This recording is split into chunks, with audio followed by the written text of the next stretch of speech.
spoken to you since the preseason opener. Just wondering Yeah.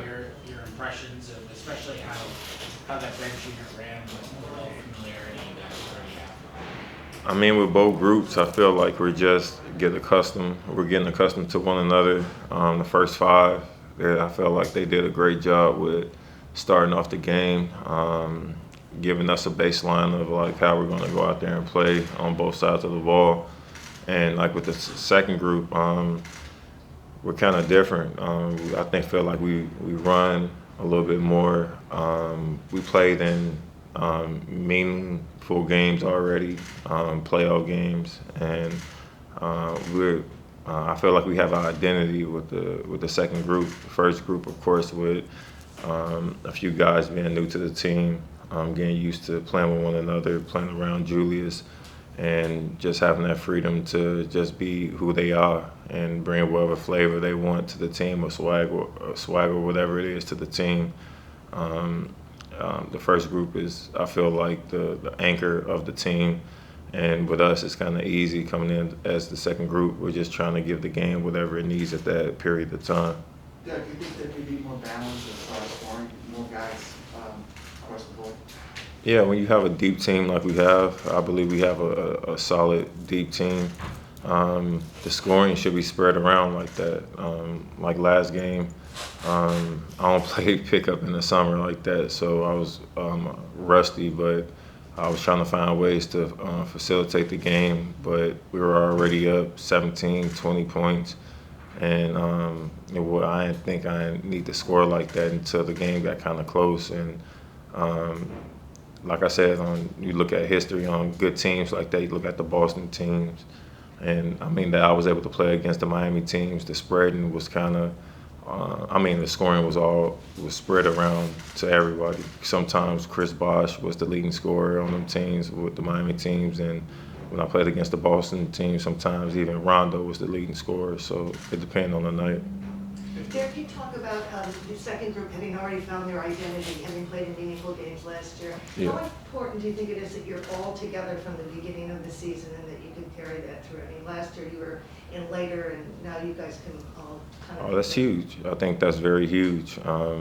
With everyone just being healthy, I think that's the key.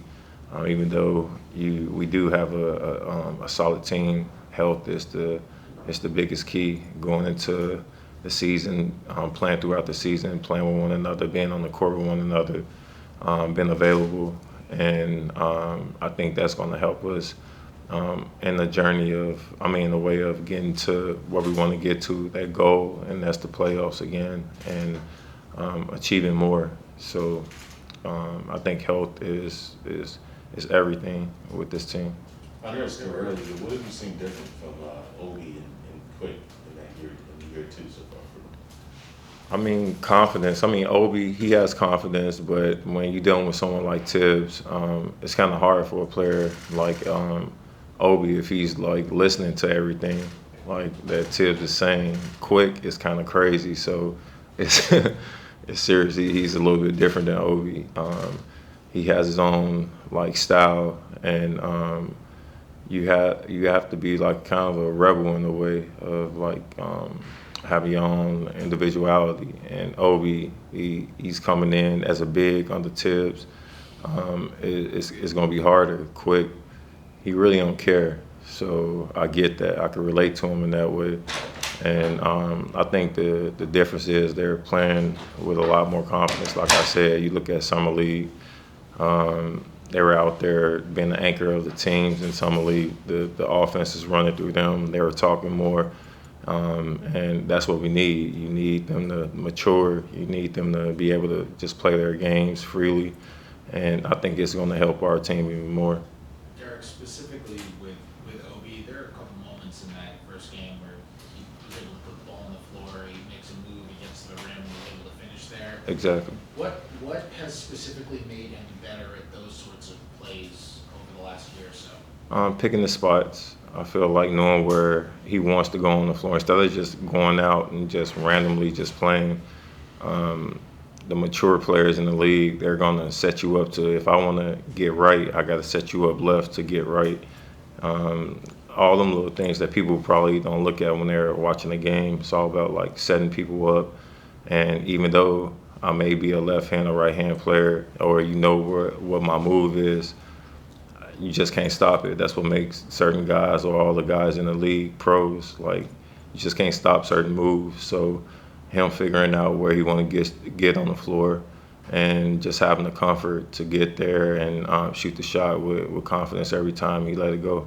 So when you first came into the league, you were basically faster than everybody. Yeah. I imagine when you have that kind of fastball, it's hard to not to just use that all the time, right? So how did Yeah. you learn? I didn't. I didn't learn that early on. I learned that probably like my 9th or 10th year of just playing with different speeds and understanding that I don't have to go 100% or 90% every time. Even my 90% sometimes of how fast I was still faster than everyone. So adjusting my speeds and understanding that I could set up people in different ways instead of just using my quickness every time. You know Coach so well. Do you guys coming to you that maybe who don't know what it's going to be like in the day and try to say, hey, why does he do this or how does he do this? Do you find yourself being kind of the guy who lets people know what they're in for when they come up for tips? Yeah, but he throws me off sometimes too.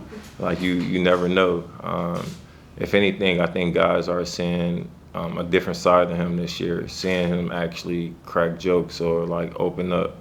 Like you know when he don't like you if he's not talking to you. So for him to open up and just like he just ended practice, we were still supposed to be on the court for like another like half an hour or an hour. He cut it short just so that guys can get recovery. Back in the day, he wasn't doing that. He was trying to maximize all the time that we had on the court because he wanted to win so bad. So it's great to see him actually like adjusting, learning, and just knowing that it's just a different league now.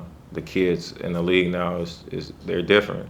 It's nothing wrong with it. It's just that the basketball is in a different place. You look at the tempo of the game, it's changed. So guys need that recovery, and you need the energy to go out there and play the way that the game is played right now. Is that just his learning curve to make adjustments, like your learning curve was to make adjustments about when to go full speed and when not? I mean, it's just... Yeah, it's the same way. I mean, different because he's a coach, of course, but him being aware of it, like, that's the biggest thing. Like, sometimes, you know how it is, you want something so bad that you overlook the nuances of, like, what got you there, and for him to be aware of it and to able to catch it, like, that's huge. I think it's huge for the team. Derrick, you know, from the outside, expectations maybe aren't quite as high as you guys have. I mean, you guys hear that stuff, and then your over-under was 41 and a half. I mean, is that stuff that you guys hear, and does that motivate? For what was it?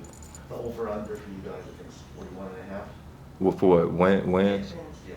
No, I don't pay attention to that. But yeah, that's my first time hearing that.